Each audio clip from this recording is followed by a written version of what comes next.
Jai Jagannath, Jai Radhe.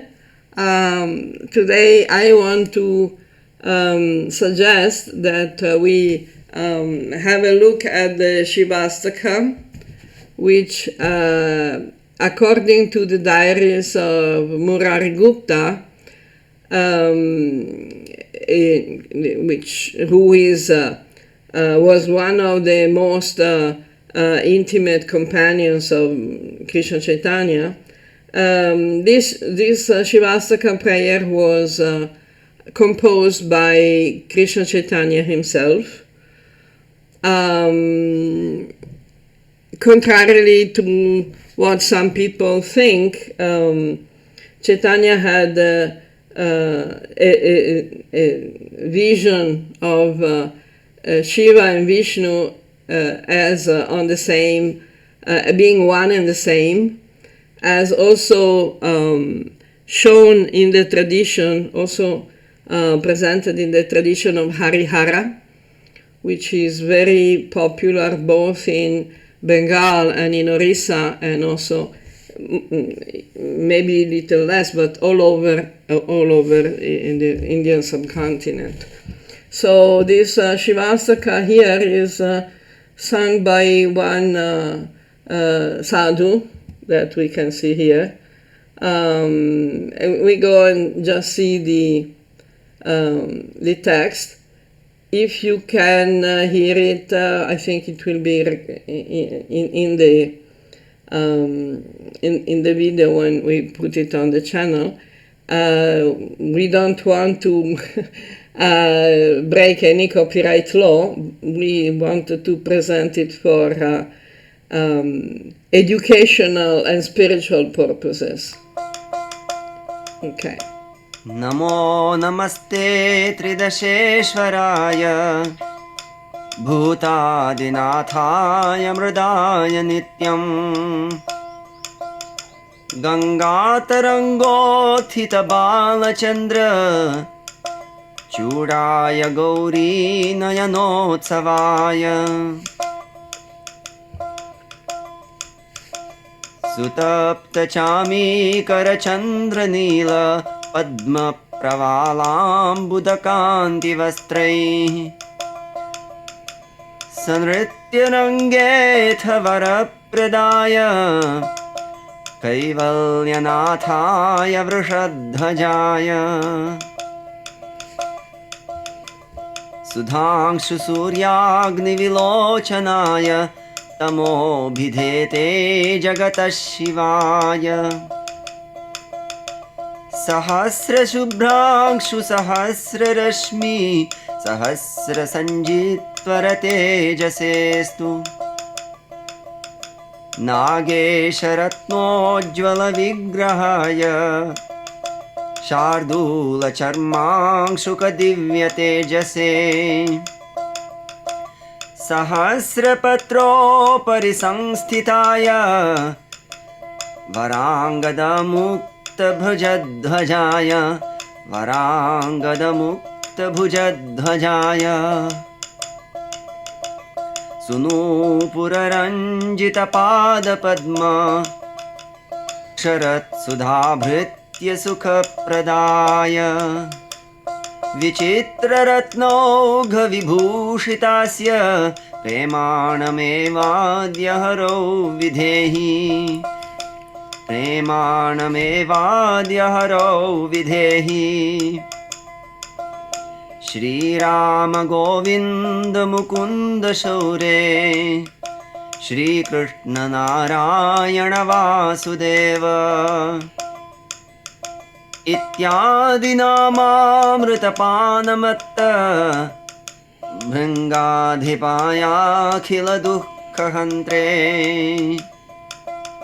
Shri Naradadhyai satatam sugopya Jignasitaya shuvara-pradaya Tebhyo harer-bhakti sukha-pradaya Shivaya Sharvaya Gurave Namaha Shivaya Sharvaya Gurave Namaha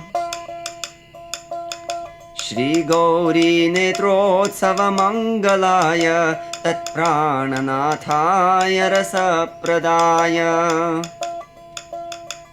सदा समुत्कण्ठ गोविन्दलीला गानप्रवीणाय नमोऽस्तु तुभ्यम्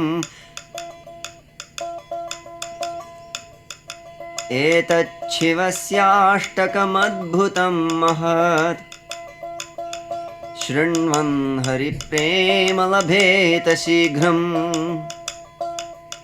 ज्ञानं च विज्ञानमपूर्ववैभवम् यो भावपूर्णः परमं समादरम्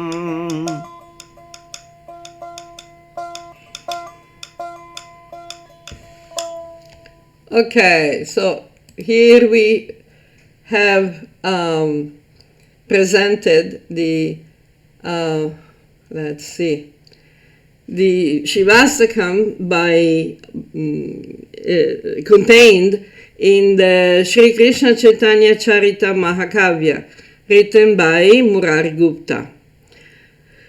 So there are 8 verses plus the last one. And it was recited by Chaitanya. It was not written by Chaitanya, but recited at Ekamra, that is Bhubaneswar, when and also other biographies like the Chaitanya Mangala in Chaitanya Bhagavata describe the visit that Krishna Chaitanya did along his journey from Navadvip to Puri, and visiting many places, many temples and places, tirthas sacred to Shiva. Like the first one was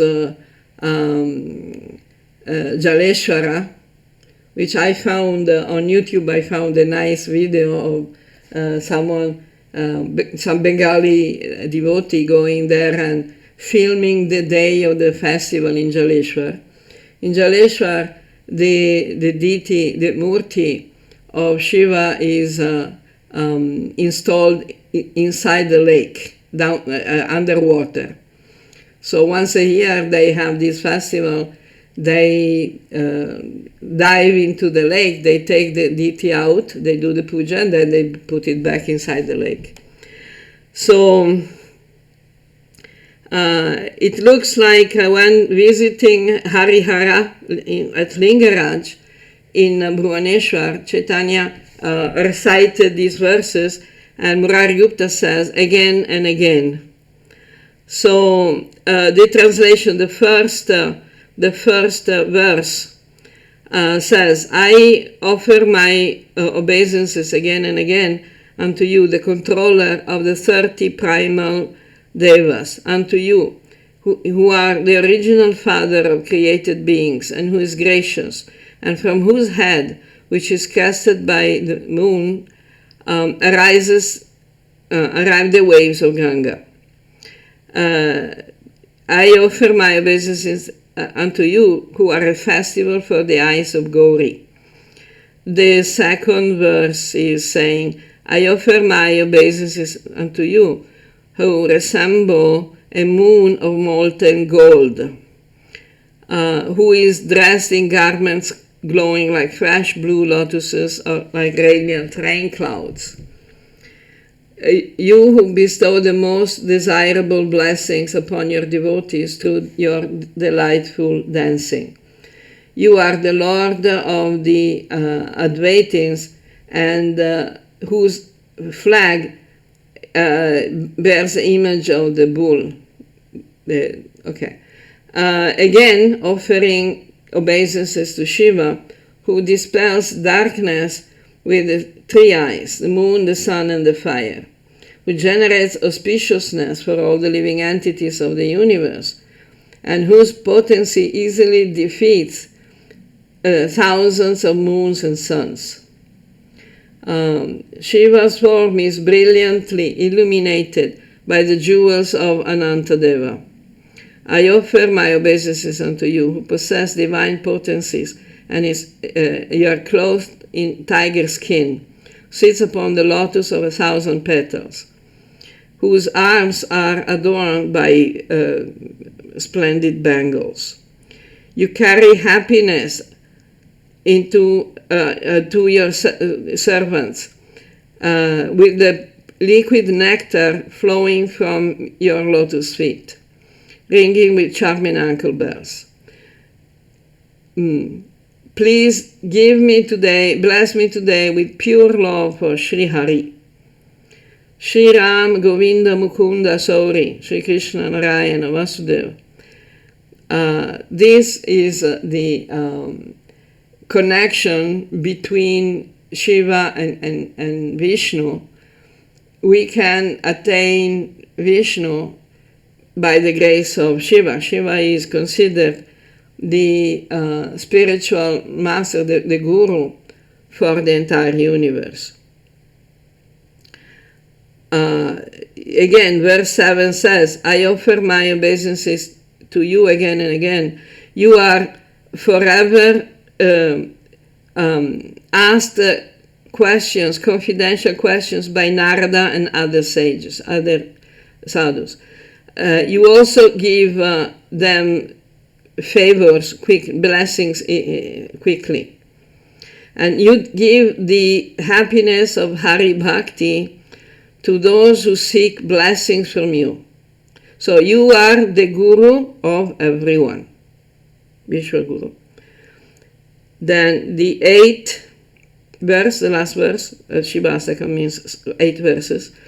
I offer my obeisances to you, who are a festival of auspiciousness for the eyes of Gauri, the protector of her prana.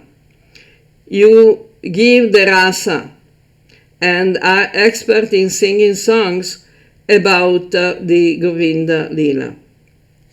So the text, again, namo namaste, tri-dasesvaraya, bhutadi, namaste, mrdaya, nityam, ganga-tarangotthita-bala-candra-cudaya, gauri-nayanotsavaya. So it's interesting to see that Chaitanya himself is openly saying that Shiva is Sarva Gurave Namaha, Shivaya Sarva Gurave Namaha. So, what to say? You want to add anything to this presentation?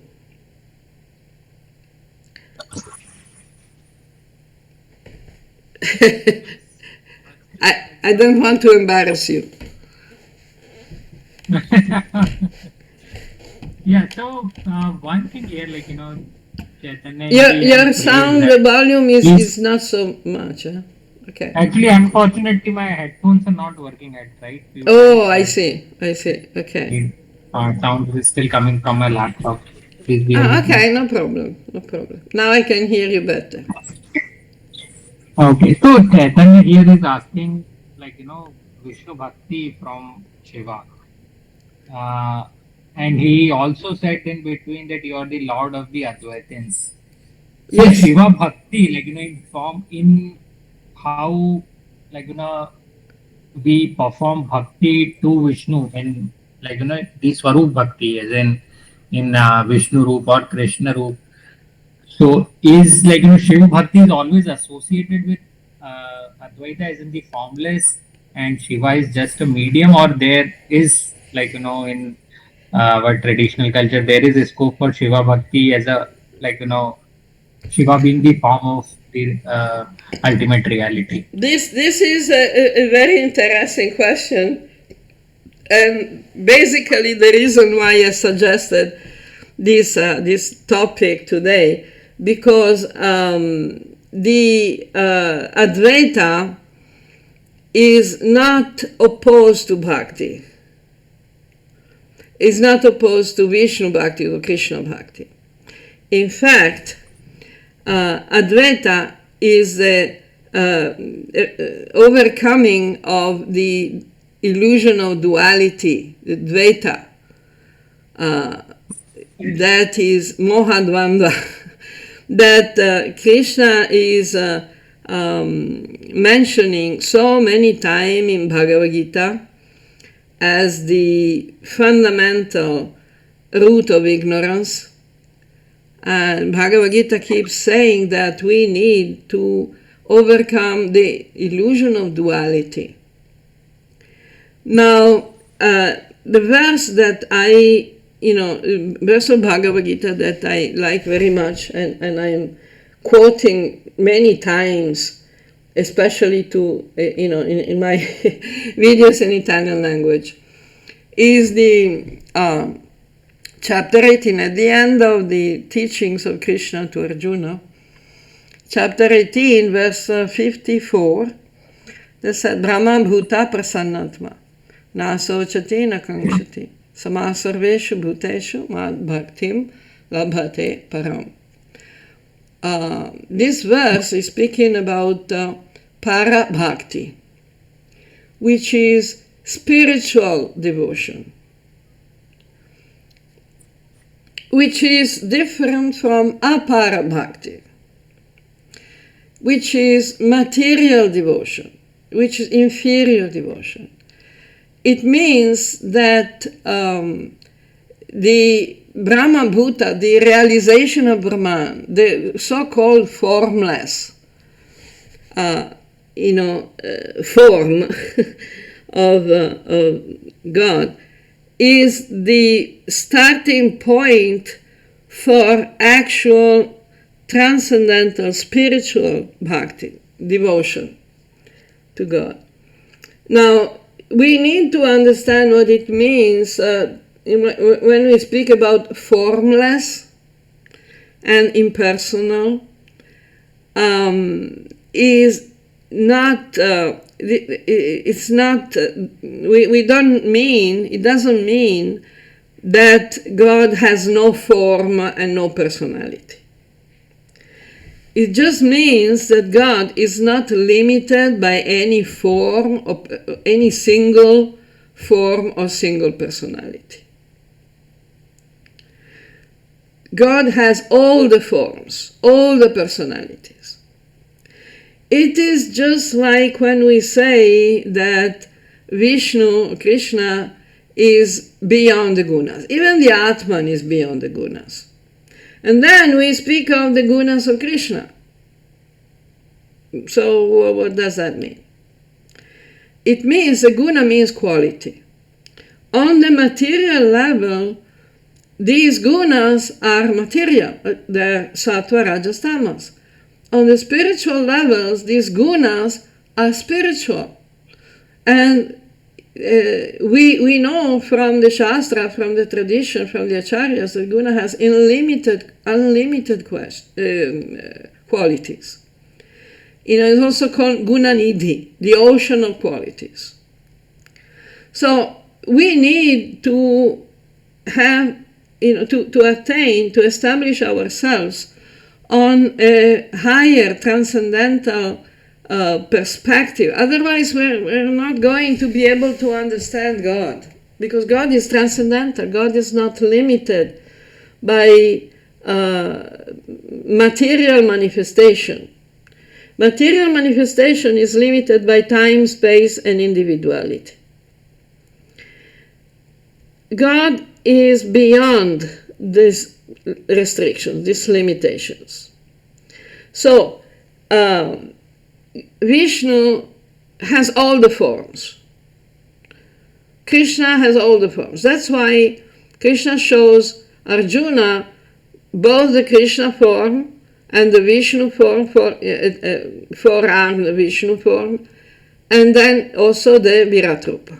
Actually, first the Virat Rupa with innumerable forms, unlimited forms, then the Vishnu Rupa, and then the Krishna Rupa.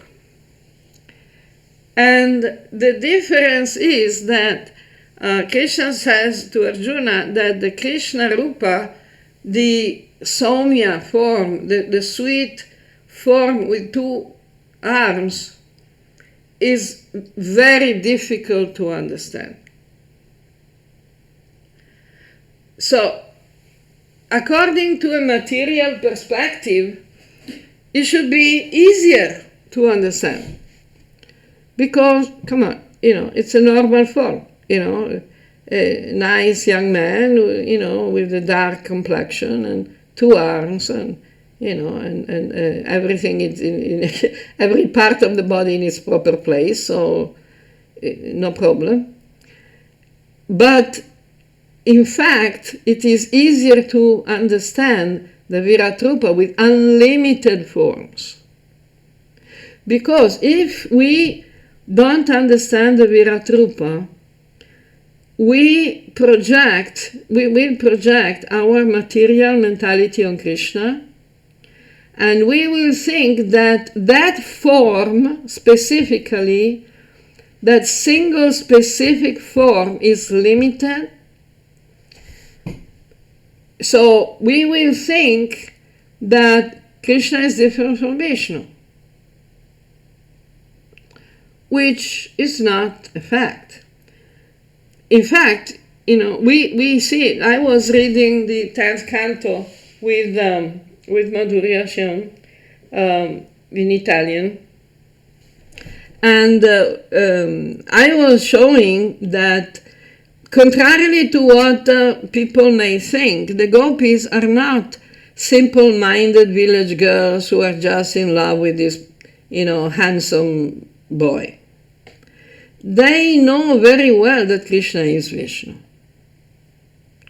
Because when Krishna disappears from the Rasa Lila, the gopis talk about Krishna as Vishnu and remember his leelas at the various avatars, Nishinga avatar, Varaha avatar, Vamana avatar.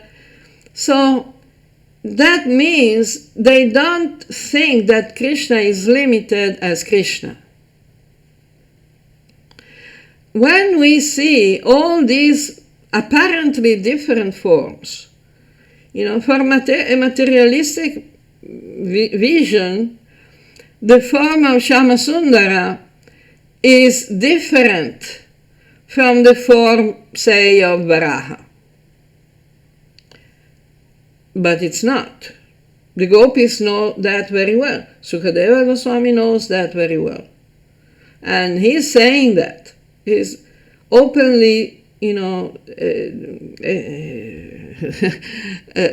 affirming, establishing this point. So when we speak about the Lord of Advaitins, when we speak about non-duality and being formless and being impersonal, we don't, if we are realized, if we have understood, if we have realized what is the transcendence, the Brahman, the Atman, we can actually understand that it's not devoid of form. The Brahman is not devoid of form. It contains all the forms at the same time. So it doesn't have one specific singular form that has a beginning and an end. When we speak of a Lila avatar, we speak about the appearance and disappearance. And that gives the idea that, the Bhagavan is taking birth and doing stuff and then dying. But Krishna Gita says, Janma karma chame divyam evam yovetti tattvataha. We need to understand really in tattva the janma and karma of the avatar, especially of Krishna avatar, because Krishna is the one who he's speaking in Bhagavad Gita. So if we don't understand the appearance and disappearance of Krishna as a work of Yogamaya, illusion, we cannot understand Krishna as Krishna actually is. We just have the impression that the TV serials and, Amar Chitrakatha comics, give us. That Krishna is like that, and he's not something else. But when we establish ourselves on the Brahma Bhuta, on the realization of Brahman, the transcendence, we call it transcendence, we call it divine. But it's not divine because he's more powerful than other people, or because we have faith that this is God. No, we know that it is divine, it is transcendental, because Krishna is not limited by that particular form. So, at that level, that is demonstrated by our behavior, by how we see the world, how we see others and everything, then we can actually start to obtain, to develop the actual bhakti.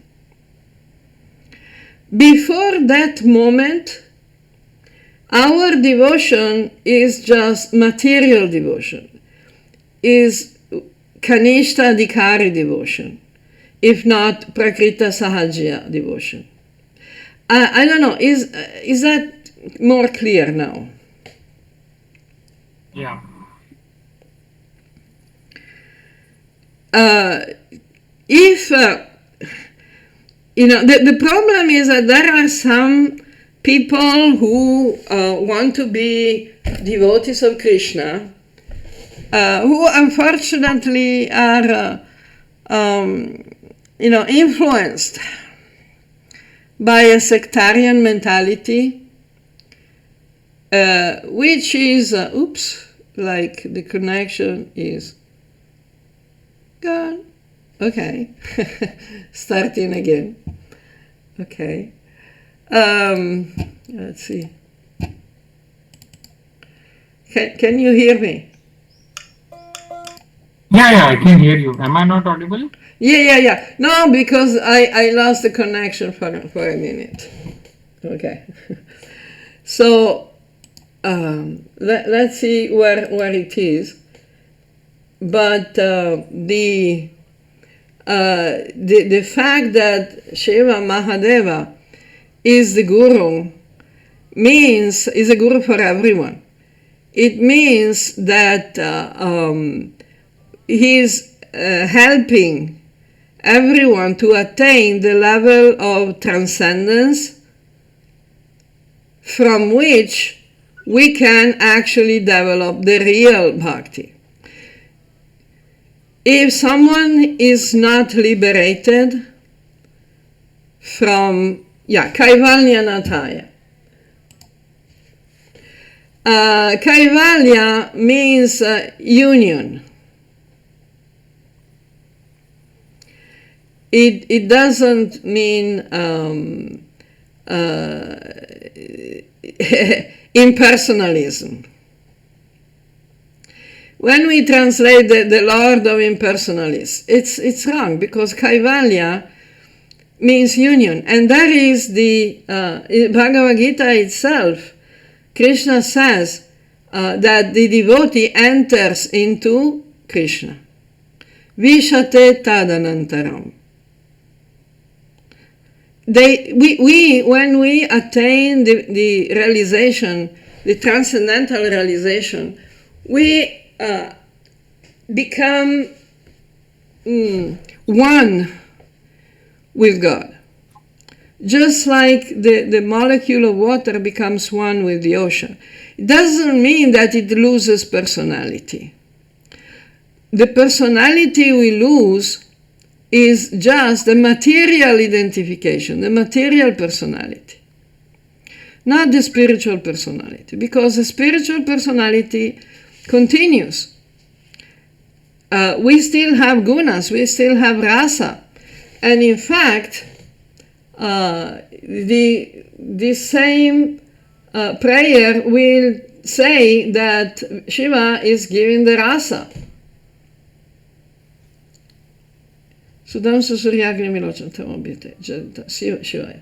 Okay, let's see where it is exactly.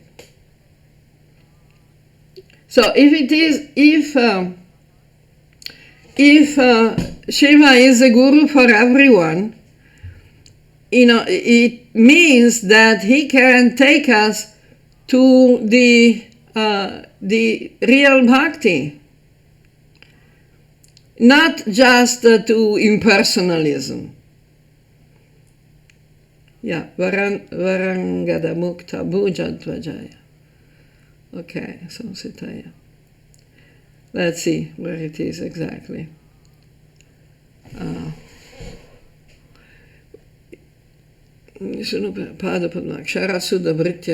Pradaya. Okay, giving the happiness. Sudha. Premanam haro vichitra ratnoga vibhushitasya. Premanam evadya haro videhi. Prema. Shiva is the one who can give prema. So prema is not impersonal. So it doesn't mean that if we take shelter in Shiva, we become impersonalists. That Shiva just takes care of the impersonalists. Okay.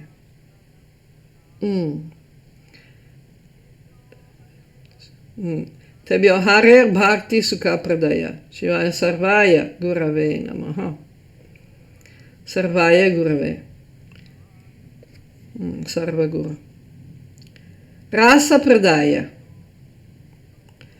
So it's always Shiva who gives the rasa. So, of course, to answer your question, of course Shiva is not limited to the formless.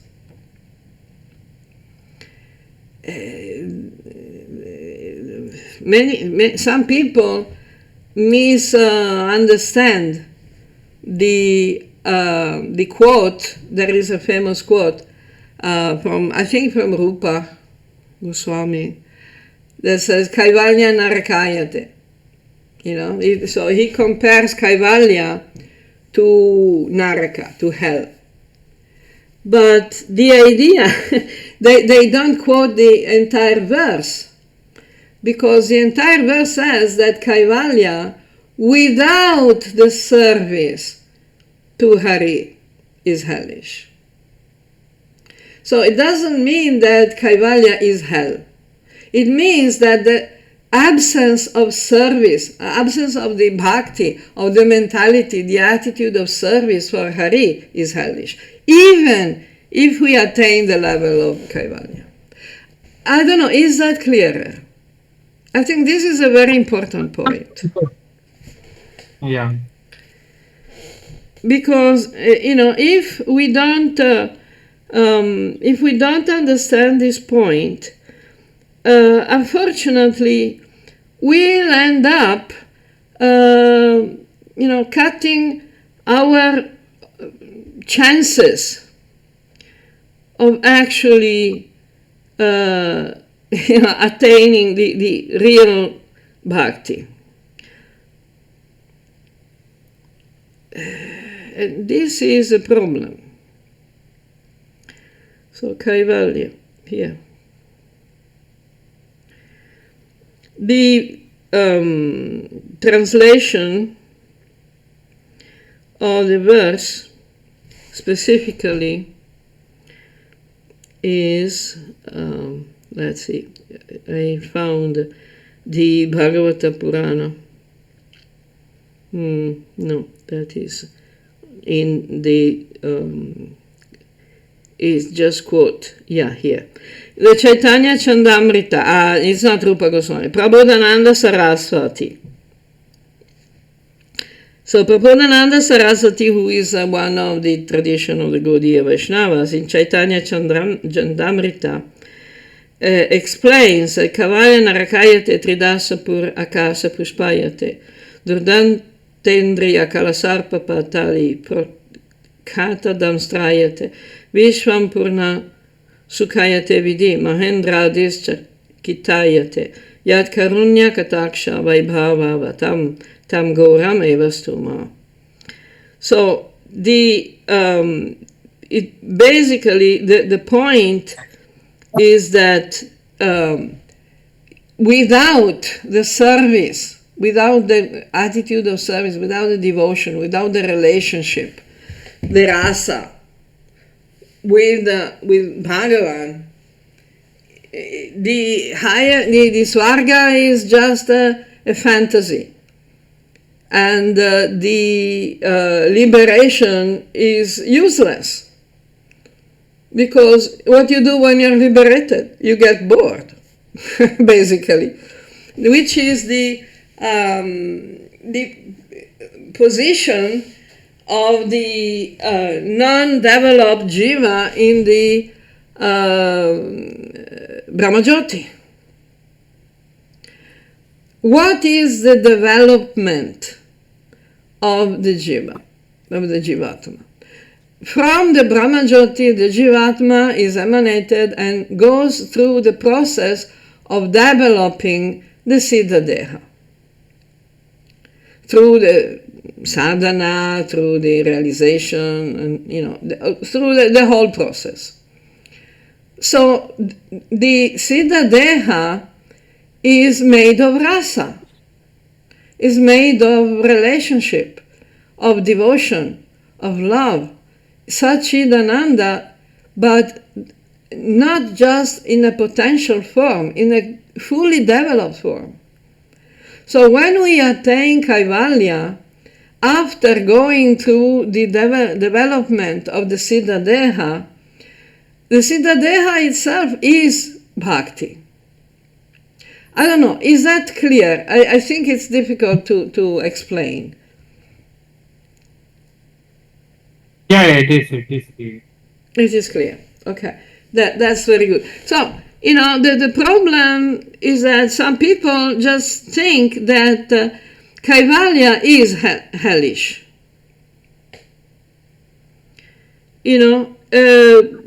Without whatever. The liberation is hellish. But what is liberation? What is the union?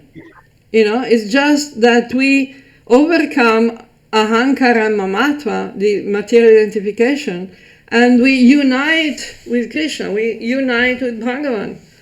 But what unites with Bhagavan? Not the body, the consciousness, Siddha Deha. So this kaivalya really is the first, is the platform from which we can actually develop the real bhakti, para bhakti, labhate.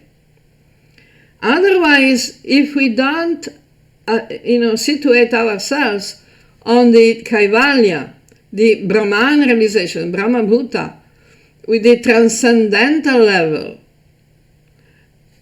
our devotion can only be like Vaidhi Bhakti, Sadhana Bhakti, but it's not spiritual. It's not transcendental. It's mechanical. It's it's an education. It's a training process. It's not the Raganuga. It's not the para bhakti, the transcendental bhakti. Okay, I think we established that the rasa is also very much part of the teachings, the blessings that a devotee gets from Shiva. Srinvan Hari Prema Labheta Sigram. The ninth verse, which is the the Falashruti, says that Bhava Purna Paramam Samadaram Jnanam cha vijnanam apurva vaibhavam Yobhava Purna Paramam Samadaram. Through this relationship with the Vishwa Guru, we can really attain the real bhakti. That's what Sri Chaitanya said. So, if we are more clever than Sri Chaitanya, I don't know. We are better devotees than Chaitanya, I don't know. We know better than Chaitanya, I don't know. I don't think so. That's it.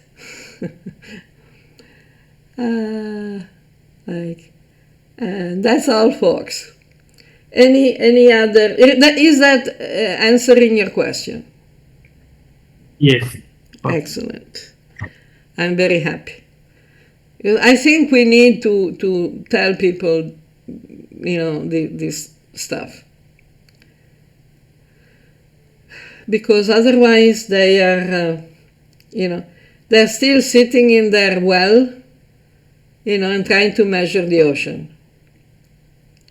How many wells the ocean is? 2 wells? 3? 10? It's not, the Professor Frog. You know the story, right? Yeah. You heard the story of Professor Frog. Trying to measure the ocean while sitting at the bottom of the pond, a small pond. The well is even smaller than the pond. But let's give it a pond, The frog is still sitting in the pond and say, how big is the ocean? 3 times this pond? 10 times? Yeah, pond is big for a frog. But it's... that's why Bhagavad Gita starts by telling us that we need to understand, realize the Atman. Then Krishna continues to say that we need to respect the devas, we need to interact favorably with the devas, cooperate with the devas, but we need to understand that we are Atman Brahman, we are not the material identification and attachment. And to show what is God, how to meditate on God, Krishna shows the Vishwarupa. Why is he doing that? When Arjuna is asking Krishna how we should meditate on you, okay, we got it, you're God, but how we should meditate on you? According to many people, they say, oh, we only worship Shama Sundar Krishna. Okay, so according to them, Krishna was stupid. Because Krishna said no. Didn't tell Arjuna, meditate on me as Shama Sundar Krishna, playing the flute on the bank of the Yamuna with the cows and the gopis. He said, show the Vishwarupa. He said, I am the taste of water. What? He's got the taste of water? What does that mean? If we don't overcome the material limitations of the material form, the duality of a form that is this and not that, when we talk about Bhagavan, we have a problem. Because first, we need to attain the Brahman realization. Then we need to attain the Paramatma realization. And at that point, we can actually attain the Bhagavan realization. We cannot jump. Because what we think it is Bhagavan is actually our mental projection, our idea, that we dress up like Krishna, well, we think Krishna looks like, and then we think we are devotees of Krishna. So not... It's not. Yeah, well, it's very easy. It's much easier for many people because they can still remain attached to their material identifications and possessions and belonging, sense of possession and belonging, and limitations. We are this, we are not that. We are from this sampradaya, not from that sampradaya. We are, dvaita, Suddha Dvaita, Vishishta Dvaita, Okay, no, Chaitanya said, Achintya Bheda Bheda Tattva. We are inconceivably the same and distinct. Just like the molecule of water is still a molecule of water, but it's in the ocean. You cannot see the difference between the molecule of water and the ocean itself.